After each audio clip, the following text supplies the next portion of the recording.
Mateus capítulo 13.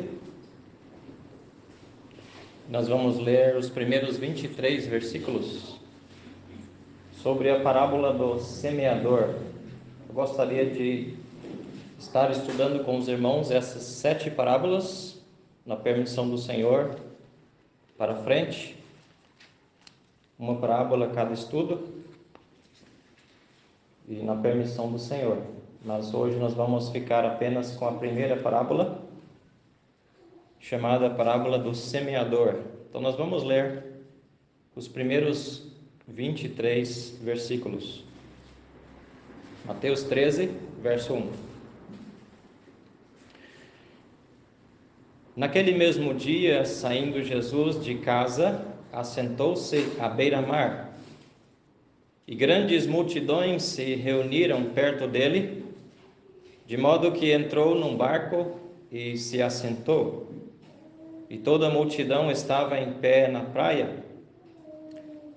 E de muitas coisas lhes falou por parábolas, e dizia: Eis que o semeador saiu a semear.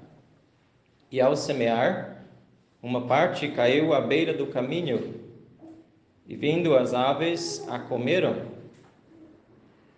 Outra parte caiu em solo rochoso, onde a terra era pouca, e logo nasceu, visto não ser profunda a terra.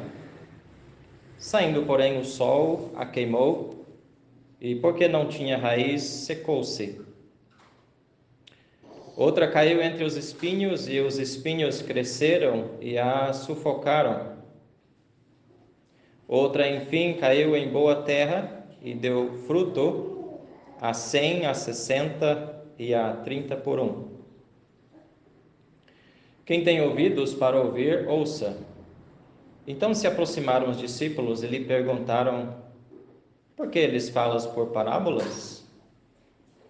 Ao que respondeu: Porque a vós outros é dado conhecer os mistérios do reino dos céus, mas àqueles não lhes é isso concedido. Pois ao que tem se lhe dará, e terá em abundância, mas ao que não tem, até o que tem lhe será tirado. Por isso lhes falo por parábolas, porque vendo não veem, e ouvindo não ouvem nem entendem. De sorte que neles se cumpre a profecia de Isaías: Ouvireis com os ouvidos, e de nenhum modo entendereis. Vereis com os olhos, e de nenhum modo percebereis. Porque o coração deste povo está endurecido. De mau grado ouviram com os seus ouvidos, e fecharam os seus olhos, para não suceder que vejam com os olhos, ouçam com os ouvidos, entendam com o coração, se convertam e sejam por mim curados. Bem-aventurados, porém, os vossos olhos, porque veem, os vossos ouvidos, porque ouvem. Pois em verdade vos digo que muitos profetas e justos desejaram ver o que vedes e não viram, e ouvir o que ouvis e não ouviram. Atendei vós, pois, a parábola do semeador. A todos os que ouvem a palavra do reino e não a compreendem, vem o maligno e arrebata o que lhes foi semeado no coração. Este é o que foi semeado à beira do caminho. O que foi semeado em solo rochoso, esse é o que ouve a palavra e a recebe logo com alegria, mas não tem raiz em si mesmo, sendo antes de pouca duração. Em lhe chegando a angústia ou a perseguição, por causa da palavra, logo se escandaliza. O que foi semeado entre os espinhos é o que ouve a palavra, porém os cuidados do mundo e a fascinação das riquezas sufocam a palavra e fica infrutífera. Mas o que foi semeado em boa terra é o que ouve a palavra e a compreende. Este frutifica e produz a 100, a 60 e a 30 por 1. Nós vamos ler somente até aqui hoje, e que o Senhor nos abençoe ricamente pela leitura da sua santa palavra. Amém. Amém. Antes de entrar especificamente nesta parábola do semeador, por alguns minutinhos, só queria relembrar um pouco do contexto deste ensino do Senhor Jesus Cristo, dessas 7 parábolas. Nesse tempo, a liderança religiosa dos judeus tinha definitivamente rejeitado o Senhor Jesus Cristo, e seus ensinos, e eles até haviam atribuído os milagres do Senhor Jesus Cristo ao poder de Satanás. Pode olhar capítulo 12, versículo 24, sobre isso, 24 a 32. Então, por isso, o Senhor Jesus Cristo não falou mais para eles, para os judeus, os religiosos, os fariseus, as lideranças judaicas, diretamente sobre o Evangelho. E a partir daí, então, ele passou a usar parábolas. E nós vimos aqui que isso surpreendeu os discípulos. No versículo 10, eles perguntaram: por que lhes falas por parábolas? E o Senhor explicou aqui que esses ensinos proféticos não seriam entendidos por eles, mas somente pelos salvos. E por isso o Senhor mudou a sua forma de ensinar desse ponto para frente, a partir da rejeição da nação de Israel. Nós temos uma advertência, uma aplicação aqui, baseado nisso, uma aplicação em forma de advertência, porque existe a possibilidade de uma pessoa rejeitar o Evangelho tantas vezes, a tal ponto de não lhe ter mais oportunidade de ouvir ou de crer. Isso é fato, mas nós vamos deixar essa advertência aqui, deixado por esse ensino do Senhor Jesus Cristo. Lembramos aquele caso mencionado pelo escritor aos Hebreus, capítulo 6, daqueles que tiveram oportunidade de ouvir e que ouviram e até entenderam a mensagem do Evangelho, mas que, portanto, rejeitar, não tiveram mais oportunidade. Mas não vamos entrar e tomar mais tempo sobre isso hoje. Também seria importante nós observarmos que existe uma divisão nessas 7 parábolas, uma divisão bem notável. 2 divisões, melhor dizendo. A primeira divisão é que são 2 partes.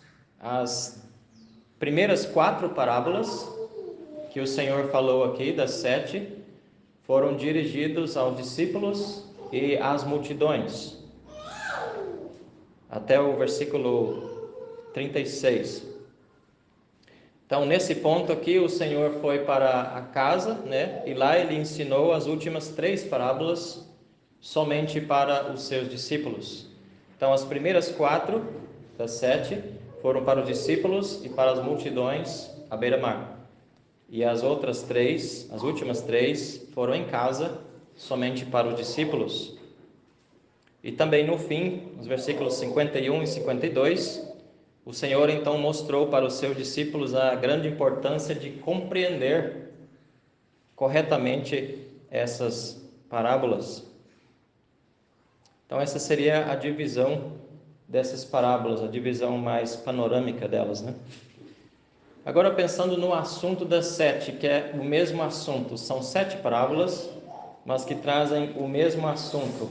O assunto está no versículo 11: conhecer os mistérios do reino dos céus. Então, todas essas 7 parábolas são a respeito dos mistérios do reino dos céus. Nós devemos notar que as expressões reino dos céus e reino de Deus aparecem várias vezes nos evangelhos como sinônimos. Então, não existe uma diferença doutrinária entre essas duas expressões, reino de Deus e reino dos céus. Se, por exemplo, você olhar algumas dessas mesmas parábolas aqui, que Lucas escreve, que Mateus escreve, capítulo 13 aqui, se você olhar em Marcos e Lucas, várias dessas parábolas aparecem com a expressão reino de Deus. O reino de Deus é semelhante, né? E são as mesmas parábolas que o Senhor Jesus Cristo falou aqui em Mateus capítulo 13.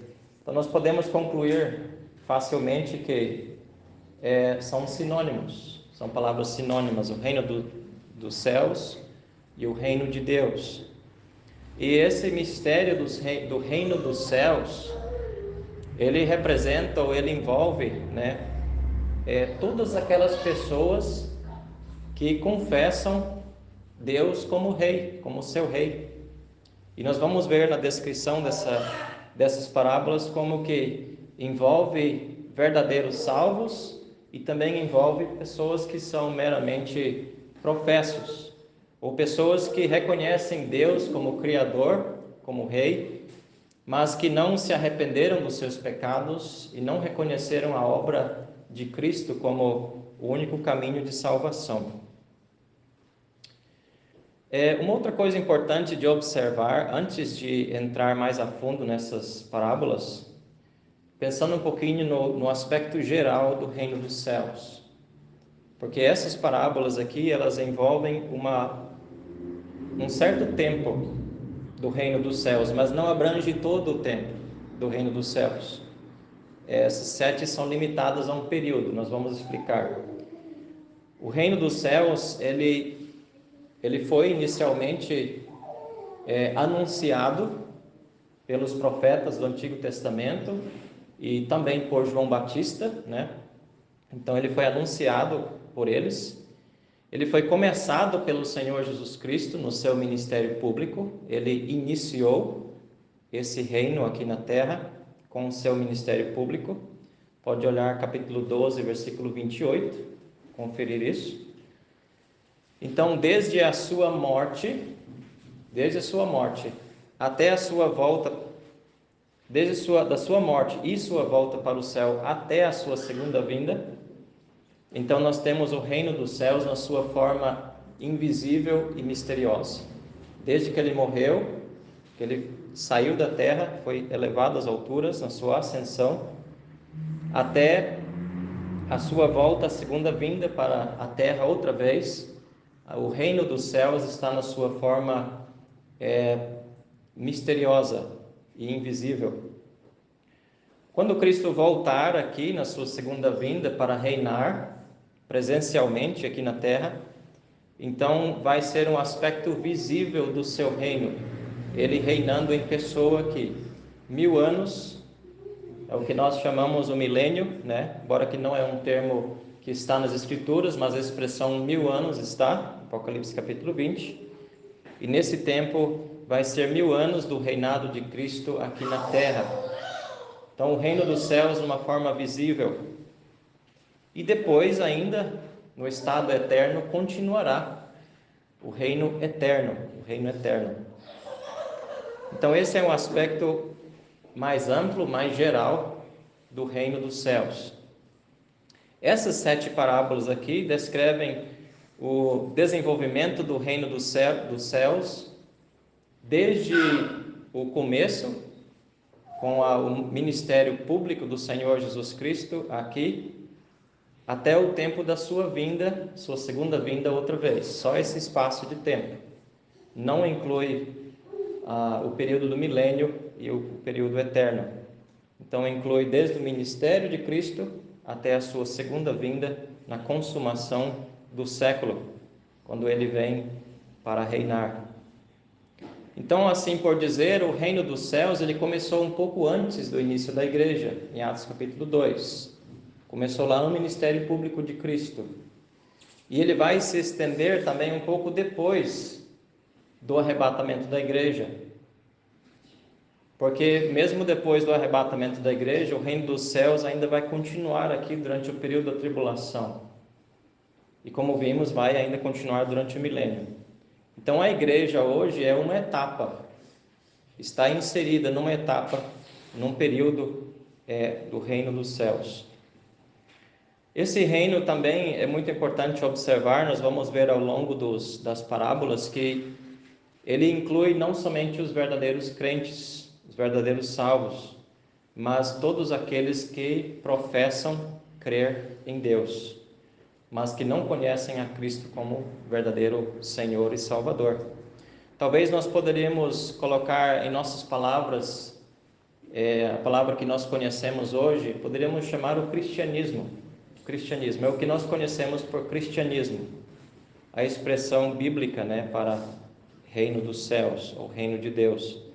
Então, quando a gente pensa no cristianismo, a gente pensa em tudo que está relacionado às pessoas que professam fé em Deus e professam a Cristo como Senhor, mas envolve também muitas pessoas que não são verdadeiramente salvas.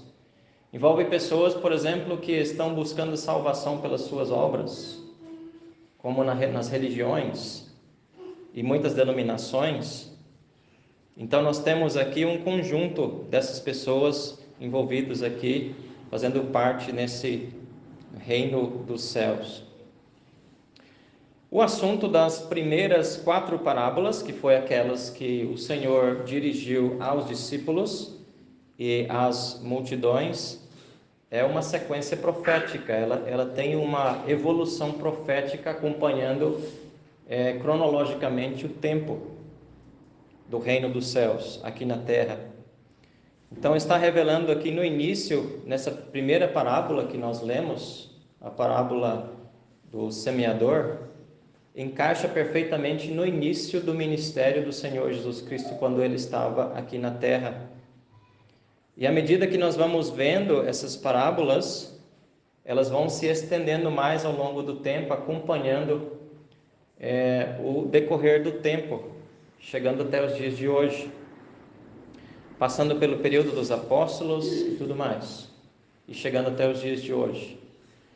E nessas parábolas nós vemos como que o Senhor Jesus Cristo, ele mostrou, ele revelou como que o reino dos céus seria amplamente atacado por Satanás, e também como que haveria muita rejeição pelos corações, pelas pessoas que estariam para ouvir essa mensagem do reino dos céus.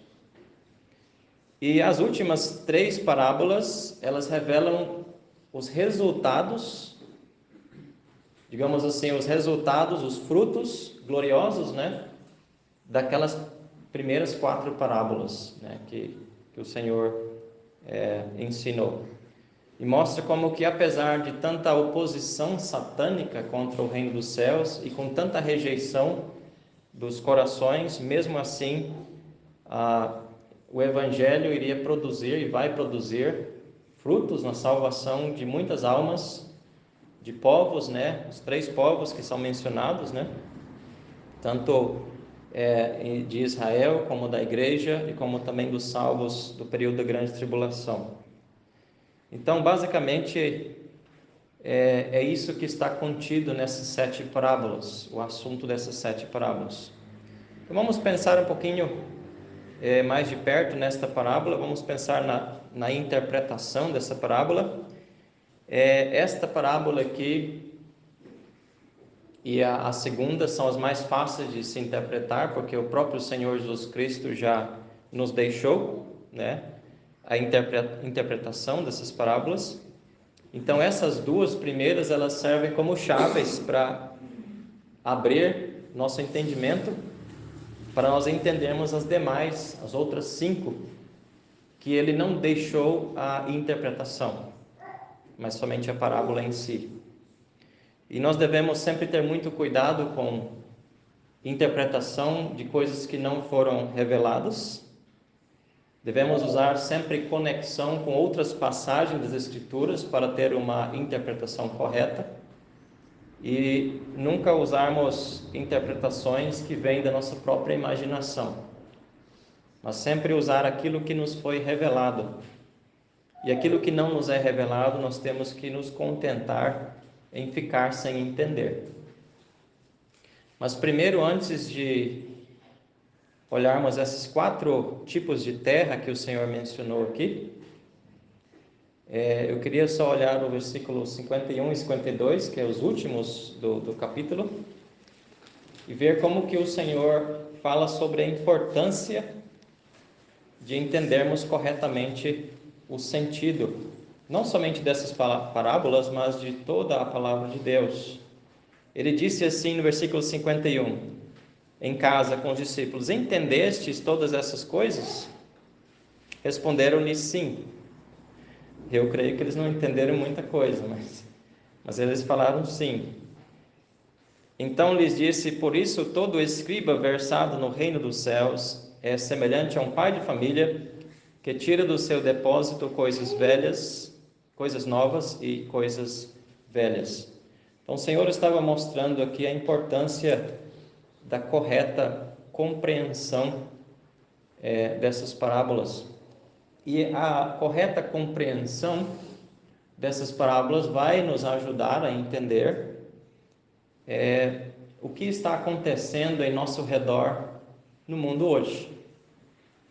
E isso vai nos ajudar a não ficarmos espantados ou surpreendidos, ou até mesmo, quem sabe, confundidos com os erros que existem hoje no mundo, no cristianismo.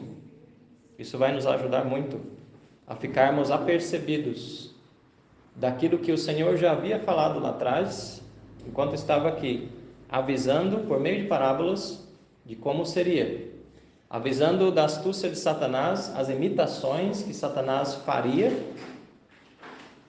das coisas verdadeiras, colocando coisas falsas, imitando para enganar, se possível, os próprios eleitos. Então, olhando aqui nessa parábola do semeador, é muito fácil nós entendermos essa parábola, porque, como já dissemos, o Senhor ele nos deixou a completa interpretação, né?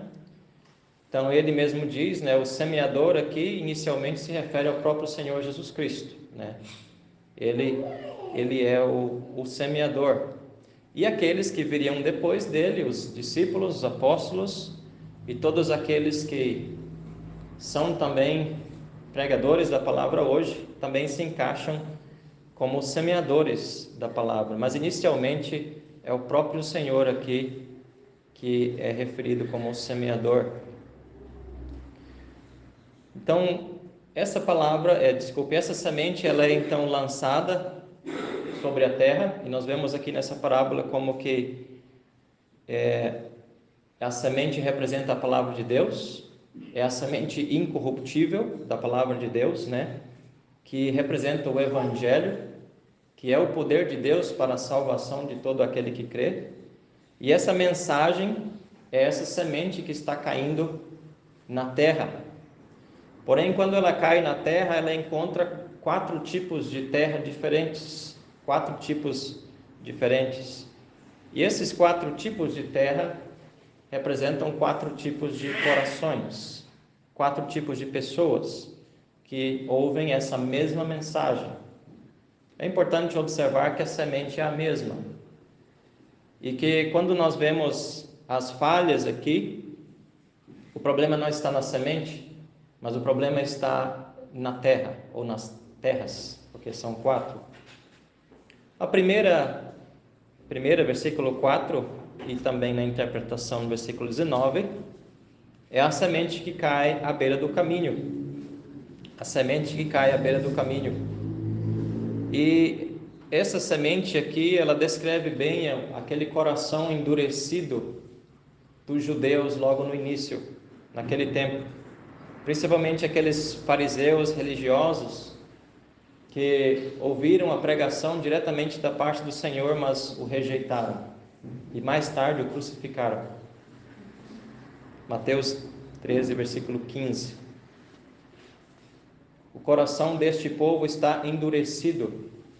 De mau grado ouviram com seus ouvidos e fecharam seus olhos, para não suceder que vejam com os olhos, ouçam com os ouvidos, entendam com o coração, se convertam e sejam por mim curados. Então essa terra, essa semente que caiu à beira do caminho representa bem aquele coração endurecido dos judeus naquele tempo. Mais tarde também, depois que o Senhor já havia sido elevado às alturas, os seus apóstolos continuaram levando a mesma semente, e eles também encontraram com esta mesma dureza de coração entre os judeus em Jerusalém e em outras partes por onde eles andaram. E hoje representa os corações de pessoas que recusam a se arrepender e crer no Evangelho.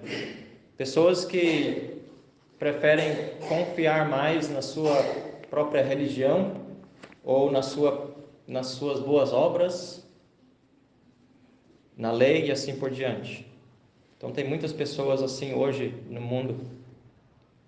Uma outra coisa que nós notamos envolvido aqui nessa primeira terra é a atividade de Satanás, representada pelas aves do céu, porque como a semente ficou à beira do caminho, ficou visível, então as aves vieram e comeram a semente. Ela nem chegou a germinar. E nós vemos na interpretação do Senhor Jesus Cristo aqui, que aqui representa a atividade de Satanás, né? As aves do céu. E vai aparecer em outras parábolas também, nessas 7, as aves do céu. Então temos uma conexão aqui das aves do céu com a atividade de Satanás em neutralizar a mensagem que está sendo lançada nos corações. Então eles ouviram, mas eles nem mesmo chegaram a compreender. É importante observar esse detalhe, como eles nem mesmo entenderam. Versículo 19: todos que ouvem a palavra do reino e não a compreendem, vem o maligno e arrebata o que lhes foi semeado no coração. Então é aquela pessoa que ela nem chega a entender o Evangelho. Ela não consegue entender a mensagem do Evangelho, a graça de Deus para salvar o pecador. E o inimigo, então, ele facilmente consegue neutralizar aquela mensagem. E muitas pessoas hoje estão nessa condição. O Deus deste século, usando as palavras de Paulo, ele tem cegado o entendimento dos incrédulos para que não lhes resplandeça a luz do Evangelho. E ele faz isso com muita facilidade, aquelas pessoas que não entendem o Evangelho. E essas pessoas muitas vezes acham que elas são pessoas boas, elas não precisam se arrepender e crer em Cristo. Elas acham que o arrependimento talvez é somente para aquelas pessoas que são criminosas, pessoas que têm cometido grandes crimes e assim por diante, e continuam no seu caminho, indo para a condenação. Esses são aqueles que estão à beira do caminho, a semente foi lançada à beira do caminho. O solo rochoso, versículos 5 e 6, e na interpretação dos versículos 20 e 21, tem terra, mas é uma terra muito rasa, então chega a querer dar sinal de vida, mas logo morre. Essa terra, então, aparentemente recebeu a semente, né, deu esperança de fruto, mas a planta logo murchou, né, sem dar resultados para o semeador. Essa terra representa corações que ouvem, né, com alegria, recebem a palavra com alegria, com emoção, mas, como diz aqui, eles não têm raiz em si, Podemos lembrar daquelas multidões que seguiram o Senhor Jesus Cristo, né? E como que eles ficaram muito entusiasmados com os milagres do Senhor, até comeram dos pães que Ele multiplicou, dos pães e dos peixes, e aparentemente pareciam discípulos do Senhor, multidões, seguindo o Senhor. Mas o interesse deles não era o Evangelho, eles queriam comida, eles queriam se saciar, queriam depender do Senhor para os seus próprios interesses. E quando o Senhor Jesus Cristo começou a se apresentar a eles como o pão do céu, e que eles precisavam comer da sua carne e beber do seu sangue, figura de fé pessoal na sua morte, no seu sacrifício. Então esses discípulos, entre aspas, né, abandonaram o Senhor. Todos foram embora. João capítulo 6, João 6, versículos 60 e 61. Foram embora. Eles não queriam esse compromisso com o Senhor. Outros chegaram para Cristo e disseram: Senhor, seguir-te-ei para onde quer que fores. Parecia que estavam dispostos para servir. Mas quando o Senhor falou da realidade de um discípulo, como que o próprio Senhor não tinha onde reclinar a cabeça, então eles logo foram embora, voltaram atrás. Lembramos também aquele caso em Atos capítulo 8 de Simão Mágico. Ele até foi batizado pelo evangelista Filipe, parecia que tinha crido de verdade, mas Pedro reconheceu que os propósitos dele eram somente para ganhar mais poder, para fazer mais sinais, e ele não estava arrependido de fato, e não estava procurando salvação, mas sim poder para fazer mais sinais. Ele não foi salvo.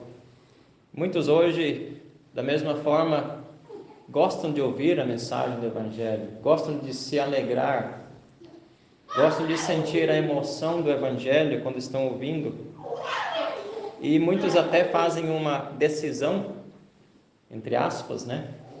Talvez fazem alguma profissão pública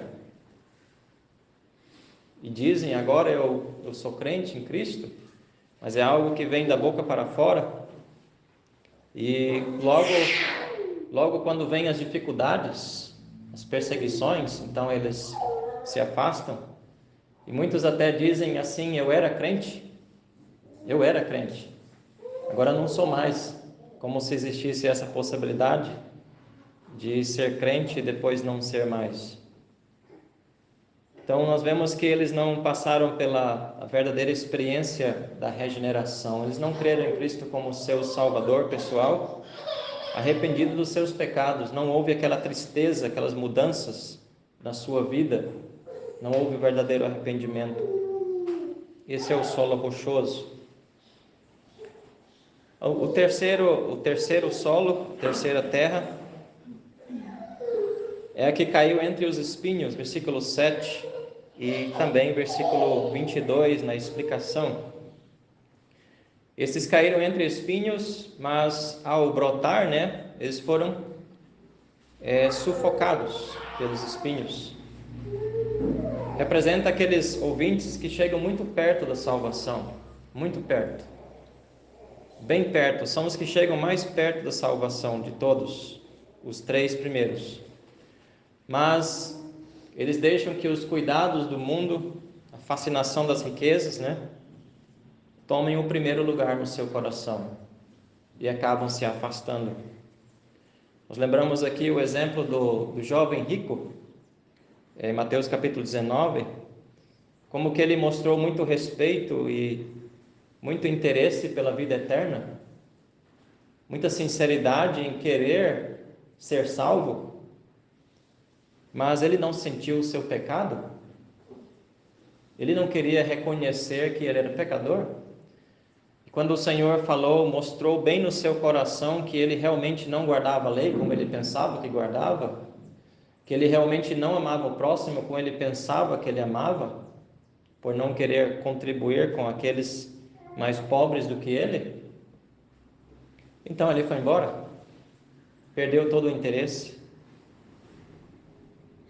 Muitos hoje querem também ser salvos, querem a vida eterna, querem buscar a vida eterna, correm atrás, mas querem fazer isso mais tarde. Hoje não.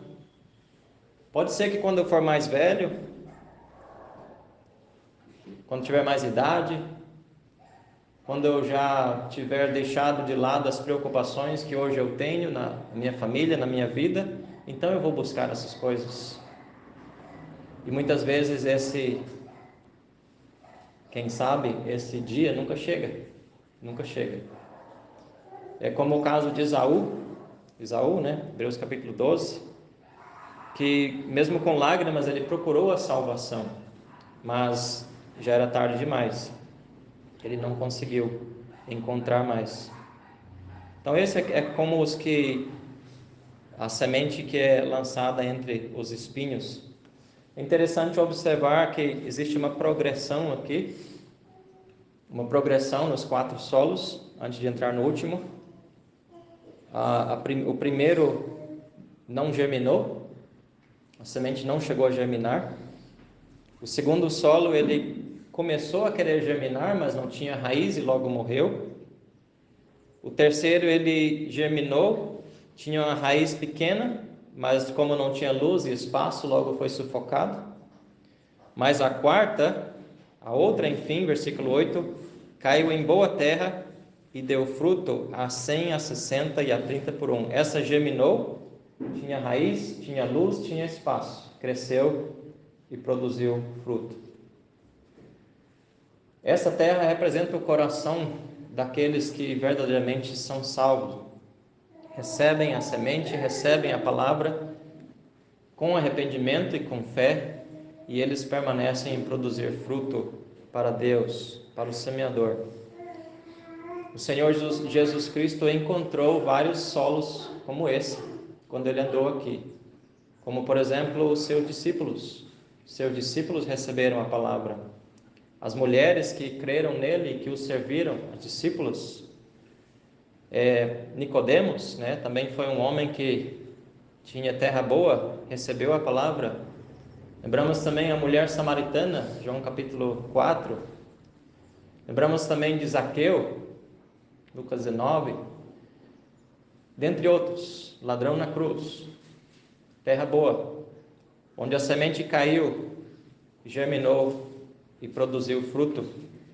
Também no livro de Atos nós temos muitos exemplos, né, dessa terra boa, muitos até mesmo dentre os judeus que creram, que receberam.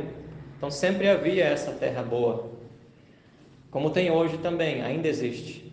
Ainda existem corações genuínos que estão querendo salvação e que ao ouvir a mensagem com arrependimento são salvos pela fé em Cristo. Muito interessante observar também, terminar, que nem toda essa terra boa produziu 100 por 1. Houve diferenças, né? Houve também colheitas menores, como 60 por 1 e 30 por 1. E é interessante que na ordem que o Senhor colocou, ele começou com 100 por 1, depois 60 por 1 e depois 30 por 1. Pode ser que ele estava mostrando ali que haveria uma diminuição, mesmo nessas terras boas, haveria uma diminuição nos resultados, como de fato aconteceu. Por exemplo, no próprio livro de Atos, nós vemos essa redução nas conversões. No começo de Atos, vemos até 3.000 sendo salvos de uma só vez, num dia só. E mais para frente, vemos um aqui, outro ali, um grupinho aqui, outro ali. E hoje, como nós estamos ainda mais perto do fim, a tendência parece ser menor, as colheitas são bem menores. Então, não é como 150 anos atrás, hoje, a recepção do Evangelho. Mas, em certos países, tem havido conversão de muitas pessoas, muitos grupos sendo salvos ao mesmo tempo. Muitas igrejas grandes têm se formado, igrejas firmes têm se formado, mas ao mesmo tempo em outros lugares tem cidades que não existe nem mesmo uma igreja local sequer. Então isso mostra como que a recepção da palavra ela varia muito de um lugar para o outro. Concluindo, temos que terminar, nosso tempo já se foi. O resumo geral de tudo dessa primeira parábola seria que a recepção da palavra de Deus, a semente, seria relativamente pequena. Ele nos dá essa verdade. E que o crescimento do reino ele seria atacado de todas as maneiras por Satanás. A oposição satânica. E os ouvintes seriam resistentes, na sua maior parte, contra a mensagem. Lembramos que o Senhor Jesus Cristo, ele chorou quando ele entrou em Jerusalém por causa da rejeição dos judeus. E mesmo depois de ele passar mais de 3 anos em seu ministério pregando o evangelho do reino aqui, ele deixou um pequeno grupo de apenas 120 salvos em Jerusalém. O próprio Senhor Jesus Cristo. Um pequeno grupo. Então, às vezes, isso pode nos ajudar, porque às vezes nós também ficamos desanimados com o pouco desenvolvimento ou pouco crescimento em nosso meio hoje. Quando lá fora as denominações estão sempre crescendo com grandes números, mas isso nos mostra que de fato o caminho é apertado, a porta é estreita e são poucos que entram por ela. E que nós também possamos ser encorajados por aquilo que o Senhor nos revela nessa parábola, né?